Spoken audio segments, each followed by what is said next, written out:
Hello everyone, math वाला श्री सद्गुरु classes में आपका स्वागत है। आज हम आपको पुराण के बारे में बताएंगे। आइए देखते हैं पुराणों की कुल संख्या कितनी है? 18 है।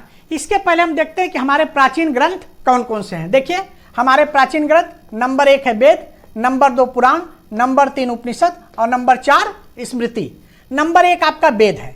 वेदों की कुल संख्या 4 है। इसके बारे में हम पूर्व वीडियो में आपको बता चुके हैं, पुनः आप देख लीजिए। वेद को हम श्रुति संहिता भी कहते हैं और वेदांग की भी रचना की गई है। नंबर 2 है पुराण, इसकी संख्या 18 है। नंबर 3 है उपनिषद, इसकी संख्या 108 है। इसे हम वेदांत भी कहते हैं। वेद को हम वेदांग, वेद में है और इसमें क्या है? वेदांत। स्मृति इसकी मुख्यता जो है 18 है। इसकी संख्या मुख्यता क्या है? 18 है। देखिए, वेद पुराण और उपनिषद इसकी भाषा जो है संस्कृत है और इसके रचनाकार कौन है? महर्षि कृष्ण द्वैपायन वेद व्यास जी इसके रचनाकार है। किसके? वेद पुराण और उपनिषद के। स्मृतियों की संख्या जो है मुख्यतः क्या है? 18 है। इसको ऋषियों ने जिस प्रकार से वेदों की व्याख्या की और उन्होंने जो ग्रंथ बनाया उसे हम स्मृति ग्रंथ कहते हैं। जैसे आपका है मनु स्मृति, याज्ञवल्क्य स्मृति, पराशर स्मृति, अंगिरा स्मृति, इस तरीके से तमाम स्मृतियां हैं। मुख्यतः इसकी संख्या 18 है। अब आप देखिए, वेद पुराण और उपनिषद जिसके रचनाकार जो है महर्षि कृष्ण द्वैपायन वेद व्यास जी हैं। तो ऐसे महान व्यक्ति का हम परिचय देखते हैं। परिचय व्यास जी का क्या है? ये वशिष्ठ मुनि के पुत्र जो है शक्ति, ऋषि शक्ति या महर्षि शक्ति थे वशिष्ठ मुनि के पुत्र, और महर्षि शक्ति के पुत्र थे महर्षि पराशर या ऋषि पराशर, इनके पुत्र थे। ऋषि पराशर और सत्वती के पुत्र थे व्यास जी। ये विष्णु के स्वरूप थे और जब इनका जन्म हुआ उसी के बाद ये बड़े हो गए और तपस्या करने द्वैपायन द्वीप चले गए। वहां पर तपस्या कई वर्षों तक तपस्या की, जिसके कारण इनके शरीर का रंग जो है काला हो गया। इसीलिए इनको कृष्ण कहा गया और द्वैपायन द्वीप में तपस्या करने चले गए, इसीलिए इनका नाम कृष्ण द्वैपायन पड़ा। इन्होंने वेदों को एक नया स्वरूप दिया, एक नया आयाम दिया, इसीलिए इन्हें वेद व्यास भी कहा गया। इस तरीके से इनका पूरा नाम है कृष्ण द्वैपायन वेद व्यास। ये आपका है वेद पुराण उपनिषद और स्मृति, हमारे प्राचीन ग्रंथ। अब आइए देखते हैं नंबर 2 पुराण के बारे में क्या है। पुराणों की कुल संख्या 18 है। पुराण क्या होता है? पुराण का शाब्दिक अर्थ है प्राचीन या पुराना। प्राचीन या पुराना मतलब जो चीजें पुरानी है या प्राचीन है उसी को हम पुराण कहते हैं। क्या है? पुराणों में वेदों के ज्ञान को कथा कहानियों द्वारा समझाया गया है। आप जानते हैं कि वेद की भाषा जो है क्लिष्ट है, कठिन है, उसको समझने में दिक्कत है, इसीलिए पुराणों की रचना की गई है और उसमें जो है उसके ज्ञान को कथा और कहानियों के द्वारा समझाया गया है, जिससे कि व्यक्ति आसानी से उसे समझ ले। देखिए, पुराण में क्या क्या दिया है। जितने भी चीजें वेदों में दी है उसी सब चीजों का वर्णन जो है पुराणों में किया गया है। क्या क्या है इसमें? ब्रह्मांड विद्या, देवी देवताओं, राजाओं, नायकों, ऋषि मुनियों की वंशावली, लोक कथाएं, तीर्थ यात्रा, मंदिर, चिकित्सा, खगोल शास्त्र, व्याकरण, खनिज विज्ञान, हास्य, प्रेम कथाओं, धर्म दर्शन, धर्मशास्त्र, दर्शन आदि अनगिनत विषयों की जानकारी दी हुई है। मतलब पुराणों में इतनी जानकारी दी हुई है, इतने विषयों पर चर्चा की गई है कि उसकी आप गिनती नहीं कर सकते, जिसकी कोई सीमा नहीं है। जितनी भी चीज़ें हमारे वेद में दी हुई हैं वो थोड़ा क्लिष्ट या इस तरीके से उसकी भाषा है, समझने में दिक्कत है, उसी को पुराणों में कथा और कहानियों के द्वारा समझाया गया है। और इसमें अनगिनत चीज़ें हैं, कोई ऐसी कोई चीज़ें नहीं जो इसमें बाकी हो कि जो इसमें पुराणों में नहीं है। देखिए, पुराणों को 3 भागों में बांटा गया है।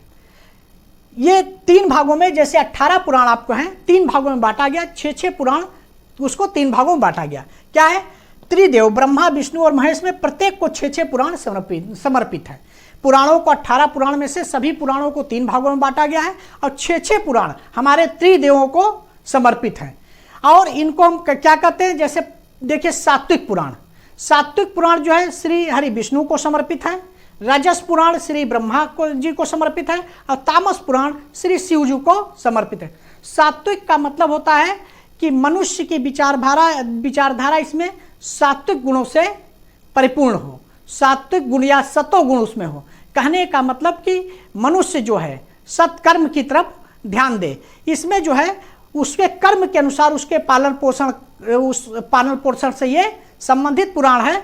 इसीलिए इसकी तुलना देवलोक से की गई है। सात्विक पुराण दूसरा देखिए राजस पुराण है, ये रजोगुण से संबंधित है, ये मनुष्य के रजोगुण से संबंधित है। इसमें क्या है, मनुष्य की विचारधारा संतानोत्पत्ति की तरफ या उत्पत्ति की तरफ है, इसीलिए इसकी तुलना देखिए मनुष्य लोक से की गई है और ये श्री ब्रह्मा को समर्पित है। मनुष्य की विचारधारा इसमें क्या, इसमें उत्पत्ति से रिलेटेड है, वो रजोगुण की तरफ मनुष्य की विचारधारा रहेगी। तीसरा देखिए तामस पुराण है, मनुष्य की विचारधारा इसमें तमोगुण से संबंधित होगा।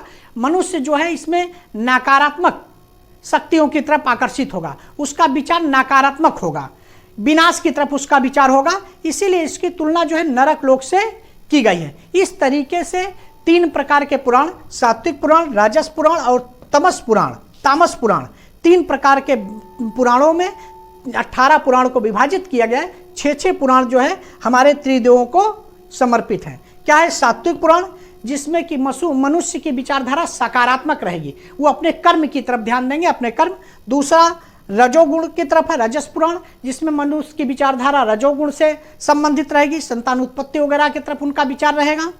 तीसरा है तामस, जिसमें मनुष्य की विचारधारा जो है तमोगुण से संबंधित रहेगी, जो कि विनाश की तरफ रहेंगे। इस तरीके से हमारी सृष्टि का जो पालन पोषण या हमारी सृष्टि का जो है हमारी सृष्टि जो चलती है उसमें आपका जो है उत्पत्ति, उनका पालन पोषण और विनाश तीनों जरूरी है। अगर तीनों चीज़ें नहीं होंगी तो सृष्टि का संचालन असंभव हो जाएगा। इसीलिए जो है 18 पुराण है, 6 करके त्रिदेवों को समर्पित है।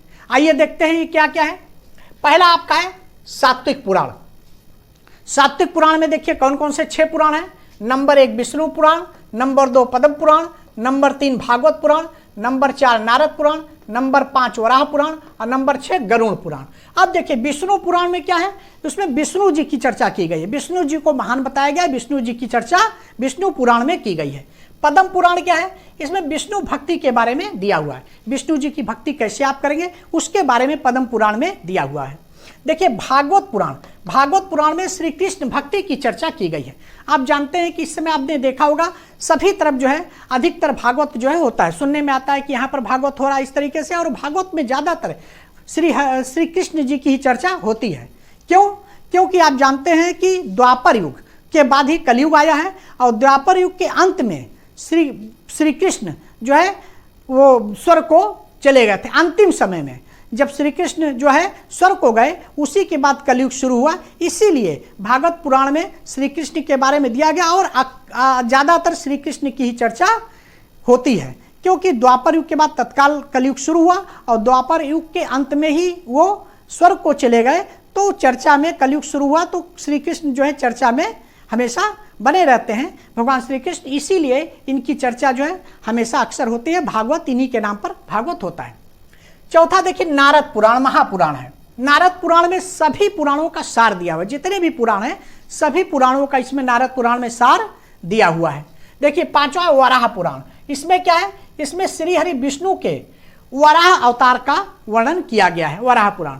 गरुड़ पुराण क्या है, गरुड़ पुराण जब मानव की मृत्यु हो जाती है तब ये जो है मानव की मृत्यु से संबंधित या मृत्यु के बाद की चर्चा इसमें की गई है। इसमें यमलोक नरकलोक इत्यादि की चर्चा की गई है गरुड़ पुराण।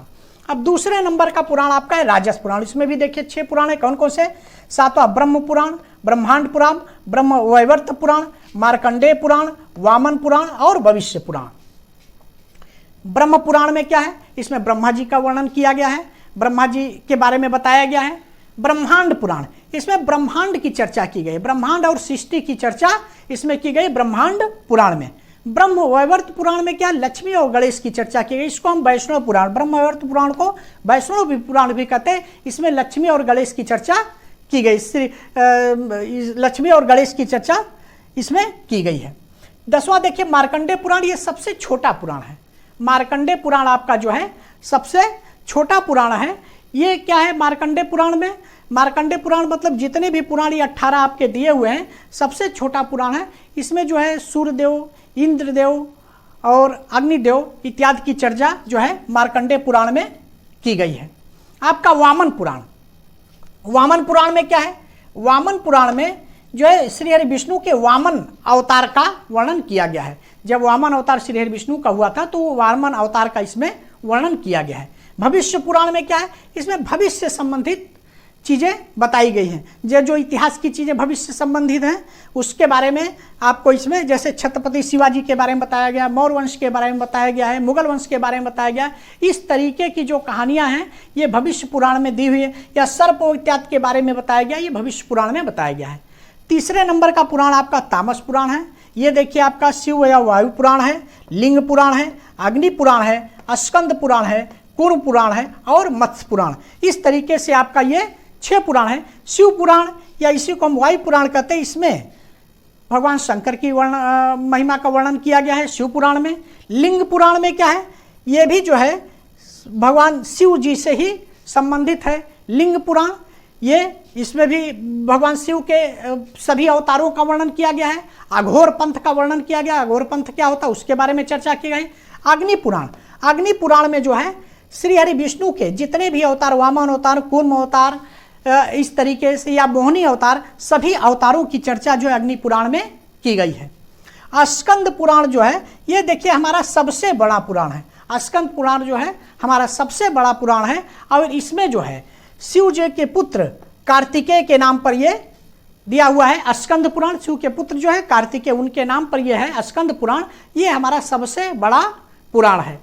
कूर्म पुराण में भी श्री हरि विष्णु के कूर्म अवतार की चर्चा की गई है और मत्स्य पुराण में भी श्री हरि विष्णु के मत्स्य अवतार की चर्चा की गई है। इस तरीके से आपका 18 पुराण है और इसमें हमने एक जनरल सामान्य तौर पर बताया कि उस पुराण में क्या चर्चा की गई है। इसके अलावा उस पुराण में तो बहुत सी चीज़ें चर्चा की गई हैं। आप जानते हैं कि जितनी भी चीज़ें हमारे वेद में है, वेद में दी हुई हैं, उन सभी चीज़ों को किसी न किसी पुराण में कथा कहानियों के रूप में बताया गया है, जिससे कि जनमानस आसानी से उसको समझ सके, क्योंकि वेद की भाषा बहुत ही क्लिष्ट है, इसीलिए उसको समझने में काफ़ी दिक्कत होती है। इसलिए उसको पुराणों के रूप में कथा कहानियों में बताया गया है। सबसे बड़ा पुराण आपका देखिए स्कंद पुराण है, सबसे छोटा पुराण आपका मार्कंडेय पुराण है और सबसे प्रसिद्ध पुराण आपका भागवत पुराण, जिसमें श्री कृष्ण भक्ति के बारे में दिया है, और नारद पुराण जिसे कि हम महापुराण कहते हैं, जो कि सभी पुराणों का सार है। इस तरीके से हमने जो है पुराण के बारे में आपको संक्षेप में पूरी जानकारी दी। ये टॉपिक हमारा यहाँ पर समाप्त होता है। मिलते हैं नेक्स्ट वीडियो में। Thanks for watching. Like, subscribe और शेयर जरूर करें।